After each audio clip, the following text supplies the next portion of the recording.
Another movie, another mystery. Welcome to Archive. Scaring an audience with ghosts is easy, but if a movie makes them wet their pants without showing a single ghost, then that is true horror, and Obsession is one such film. Here the fear stems not from a spirit, but from a wish, unrequited love, and human badness. The story begins with four friends, Beer, Nikki, Ian, and Sarah, who work at a music store owned by Sarah's father. Beer is a quiet, nervous person who tends to bottle up his feelings. He is deeply in love with Nikki, but hasn't been able to muster the courage to propose to her after all these years. One day, while at a diner with Ian, Beer practices how he might propose. The waitress becomes emotional hearing him speak, as his love for Nikki is clearly sincere, though Ian finds the whole thing incredibly cringeworthy. Ian tells him not to be so emotional, advising that girls prefer guys who are confident and not too serious. The waitress suggests Beer should get a gift for Nikki, but Ian dismisses the idea. Ian also suggests calling her Freaky Nikki, a nickname people used to tease her with during childhood. Beer decides to confess his feelings to Nikki during Ian's trivia night. But Ian makes it clear, do whatever you want, just don't ruin my trivia night. Beer leaves and returns home, only to face a terrible shock. His cat has died after ingesting some medicine kept in the house. Devastated, Beer preserves the cat's body to prevent decomposition, cleans the house, and sits alone, weeping. Later, while lying in bed looking at Nikki's profile picture, he receives a call from her. Nikki asks when he is coming to meet her tonight. Beer says he won't be able to make it, but he doesn't tell her that the cat has died. Nikki keeps insisting he come over, and then suddenly mentions that she's planning to quit her job at the music store. Bear panics upon hearing this, as that was the very place where he used to see Nikki every day. If she quit, he might never get the chance to propose to her. While they are talking on the phone, Nikki's crystal necklace falls down the drain. Bear realizes what has happened and thinks this is the perfect opportunity to give her a gift. He visits an antique shop that stocks various crystal necklaces, but there he spots a peculiar item, the One-Wish Willow. It is a small wood-like object. The description says that you make a wish, snap the willow and your wish comes true. The shopkeeper warns Bear that people buy it, make a wish, and later return with complaints that things are going wrong. However, Bear doesn't take this seriously and buys the one-wish item. Afterward, Bear meets his friends at a pub. There he repeatedly signals Yan to take Sarah somewhere else so he can have a moment alone with Nikki, but someone or something keeps interrupting. Bear doesn't drink alcohol because he dislikes the taste, so he orders something else, and Nikki teases him slightly about it. Meanwhile, everyone is making a toast, and Bear raises his glass in the cat's honor. The others don't notice, but Sarah immediately realizes something is wrong. Bear tells her that his cat has passed away, and she hugs and consoles him. At this point, another important detail is revealed. Sarah's dad keeps a gun in a drawer at his store. All four friends are aware of this fact. This detail is going to prove crucial later on. After the party ends, Nikki wants to go home. Bear offers to drop her off. In the car, Nikki reveals that she is quitting her job to write a book. Bear asks if it is a romance story.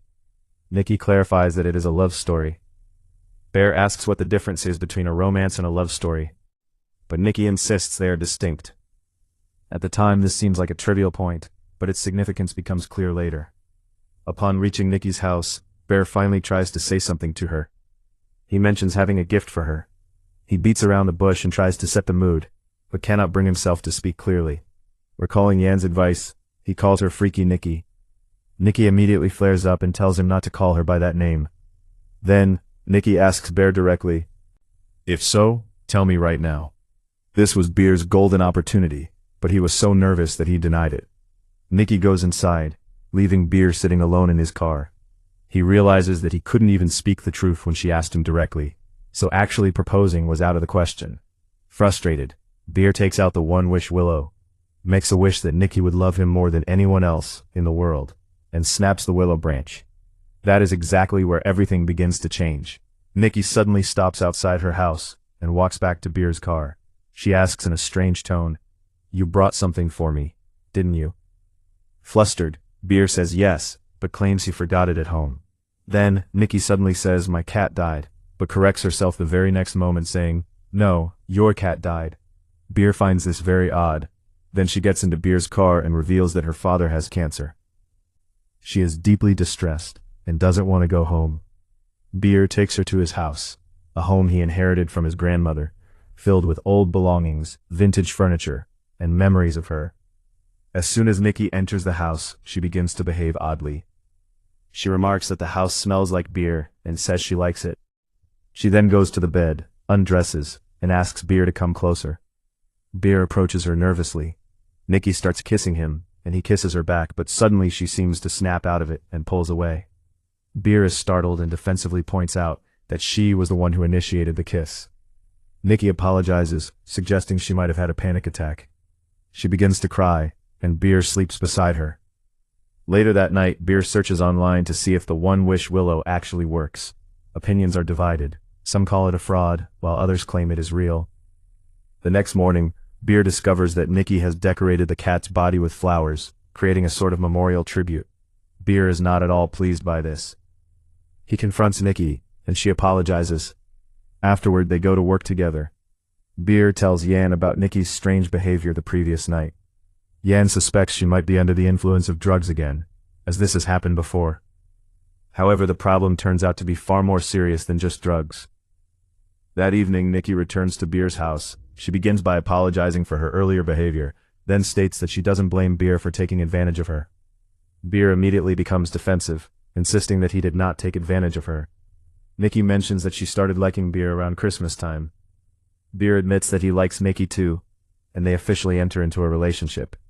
News of their relationship spreads quickly. However, the problem is that Nikki doesn't behave like a typical girlfriend. She becomes obsessively fixated on Beer. When they watch a movie, she ignores the film entirely, preferring to just stare at him. She becomes uncomfortable whenever Beer talks to anyone else. During a dinner date, she asks him about his future ambitions, and he jokingly replies that he wants to be a food critic. Just then, he receives a call from Yan, who informs him that he has looked into Nikki's father's situation. It turns out her father is perfectly fine. He goes to work every day and does not have cancer. Yan also reveals that Nikki had recently told Sarah she viewed Beer merely as a friend or a brother. Shocked by this, Beer returns to the table and asks Nikki if her father is truly ill. She suddenly starts screaming loudly, drawing the attention of everyone in the restaurant. Flustered, Beer tries to calm the situation by saying they won't discuss it further, and she instantly quiets down. Beer begins to realize that Nikki's affection is far from normal, yet he continues to ignore the warning signs. Later that night, Beer wakes up to find Nikki missing from the bed. She is standing in the dark, staring at him. She is wearing his sweater and moving in a bizarre manner. She shouts that Beer doesn't love her as much as she loves him, then tells him to go back to sleep so she can watch him while he slumbers. Out of fear, Bear pretends to be asleep. A short while later, he tries to get out of bed, but the moment he moves, Nikki loudly shouts "Stay," causing him to freeze in place again. The next morning, Bear notices that his hair has been partially cut. He realizes Nikki is responsible. He confronts her, and she apologizes normally, promising not to do it again. Bear thinks the issue is resolved, but as he prepares to leave the house, he finds the door heavily taped shut. Nikki doesn't want him to go out. She suggests that if the door won't open, he shouldn't go to work. However, Bear manages to remove the tape and rushes off to work. Nikki stands at the doorway, waving goodbye with a strange smile, and remains in that same pose even after he has left. At work, Bear opens the lunchbox Nikki packed for him. It contains a sandwich, an apple, and some photos. One photo is of Bear with a heart drawn on it, and another shows both Nikki and Bear, though that picture was taken while he was asleep. When Sarah asks what he is looking at, Bear hides the truth. He starts eating the sandwich and notices a note on the container reading, "My little food cutie." However, Sarah finds another note on the back of the box that asks, "What is the verdict?" Cat. Shocked, Bear worries that Nikki might have put something from a cat's body into the sandwich, and he immediately begins to retch. After his shift ends, Ian speaks to him, noting that something is wrong with Nikki, but Bear is hiding something from him. Jan mentions that he is hosting a party tonight to test him, but Beer will be coming alone. Tell Nikki it's a boys' night. On his way home, Bear notices a customer service number on the One-Wish Willow box. He calls and says he wants to alter his wish. The person on the other end flatly states that the wish cannot be changed. Bear then asks to cancel the wish, but is told that cancellation isn't possible either. Nikki will remain this way as long as Bear is alive. The person then asks if he would like to hear Nikki's voice, and the sound of her screaming comes through the phone. That's when Bear realizes the real Nikki is trapped somewhere inside, while the one visible on the outside is a twisted version of her. Essentially two Nickies in one body, the real one suppressed within, and a freaky Nicki that took over after his wish. When Bear gets home, Nicki is still standing in the same spot with a strange smile. She says she's going to clean up because she had made a mess of herself. From outside the bathroom, Bear says, "You shouldn't have done that to my cat. I'm upset with you." Nicki doesn't react much, but the moment Bear mentions that he is going to Ian's boys' night party, the sound of the shower stops. Nicki starts shouting, "If Shara can go to the party, why can't I?" The situation becomes so tense that Bear, out of fear, agrees to let her come along. They both go to Ian's party, where there are actually girls present, meaning it wasn't a boys' night after all. Everyone is playing a game where a dare is written on every block. Bear cracks a normal joke, and everyone chuckles lightly, but Nicki laughs so excessively that it makes everyone uncomfortable. Then it's Nicki's turn. She begins telling the story of Hansel and Gretel, but twists it in a deeply creepy and unsettling way. Everyone is shocked. Then it is Bear's turn. According to the dare, he has to kiss the person sitting to his left. Sarah is sitting to Bear's left. Nicki becomes furious upon seeing this. She pulls Sarah's stool away and sits to Bear's left herself. Nicki then declares that no one can understand how much she loves Bear. Suddenly her facade cracks, and the real Nicki emerges for a few seconds. Terrified, she says, "This isn't me. What is happening?" She then smashes a bottle and injures her own face. The very next moment, freaky Nicki returns and starts smiling despite the injury. Everyone is terrified. Bear takes her to the hospital, but Nicki behaves so creepily outside that the hospital staff refuses to admit her. Bear brings her back home. At home, Nicki says even more disturbing things. She says, "Sarah loves you, but I am your freaky Nicki." Bear realizes the situation is out of control. He asks Nicki if she can go to her own home for the night, saying they need some space. Nicki begins to cry and scream, claiming Bear doesn't love her. Bear asks why she can't go back to being the old Nicki. Nicki bluntly states that she simply cannot become the old Nicki again. The situation was now crystal clear. The real Nicki had been suppressed within her body, and freaky Nicki was in control. That night, Bear is forced to stay with Nicki. Just then, he receives a message from Sarah. She wants to meet him to discuss something important. Bear quietly starts to get out of bed, but suddenly the voice of the real Nicki comes from within her body. The real Nicki says, "Finish me off. I can't live trapped inside my own body." She warns Bear not to make a sound, or else freaky Nicki might wake up. Yet Bear plays the victim here too, asking, "Don't you want to be with me?" At this point, it is clear that Bear still doesn't grasp the gravity of his mistake. Bear manages to meet Sarah. She shows him the letter from her art school. She wants to open it with him because it represents her last chance. Before opening the letter, Sarah reveals the truth about Nicki. Nicki doesn't even speak to her father, and he isn't actually sick. Sarah then reveals that Nicki had been in a relationship with Ian for the past 2 years. This sheds light on Nicki's talk about romance and love stories. What she had with Ian wasn't serious love, it was just a casual fling. Nicki was perhaps searching for a true love story, but she never saw Bear in that light. Sarah also hints that she likes Bear herself. When Bear asks, "Is that girl you?" Sarah smiles and says, "In the game, I was the one on your left. You were supposed to kiss me." The moment feels genuine between them, but suddenly, Nicki comes running from a distance. She smashes the car's side mirror and attacks Sarah, killing her instantly. Bear is too shocked to react. Weeping, Nicki pleads, "Please don't be afraid of me. I had to do this. This is all happening because of you." She then tells Bear he must help her hide Sarah's body. Terrified, Bear complies. Nicki takes the body inside the building and sends Bear home. In the car, Bear opens Sarah's letter from the art school. It turns out to be an acceptance letter. Sarah had been selected for the art school. He asks for another willow branch, so he can cancel his wish. The shopkeeper explains that a person gets only one wish. Bear cannot ask for a second one. However, someone else could use their wish to make a wish on Bear's behalf. Bear goes to Ian and reveals the truth, that all of this happened because of the one-wish willow. Ian doesn't believe it.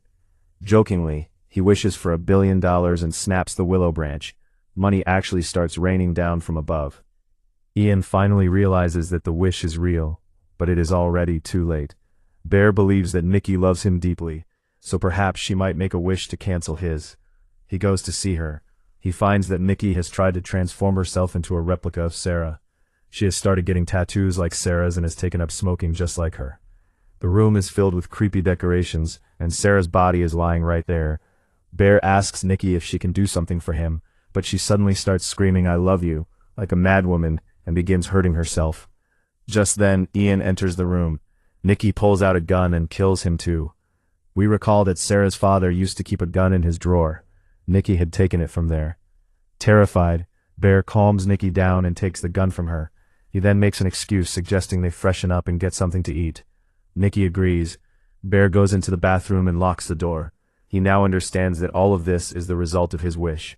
Sarah is dead, Ian is dead, and the real Nikki is trapped inside her own body.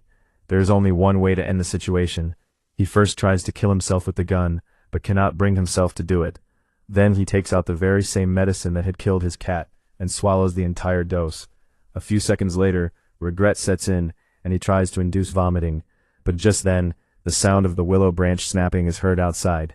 Nikki had made her wish. Perhaps she wished for Beer to love her just as much as she loved him. The very next moment, Beer's behavior changes. He steps outside smiling, his eyes filled with that same mad, obsessive love for Nikki.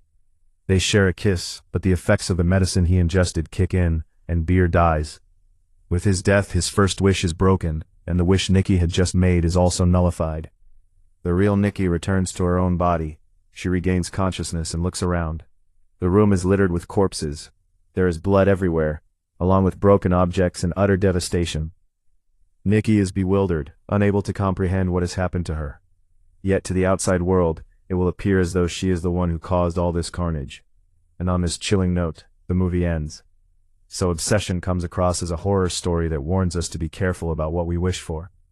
Beer didn't love Nikki. He was merely in love with an idealized version of her that he had created in his own mind.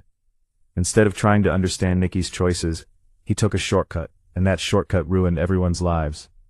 The movie's simple message is that love cannot be forced upon anyone. If you obtain someone's love by overriding their free will, it isn't love. It is a terrifying obsession. Alright, so that was the full story of the movie Obsession. If you enjoyed this video, please like, share, and subscribe to the channel.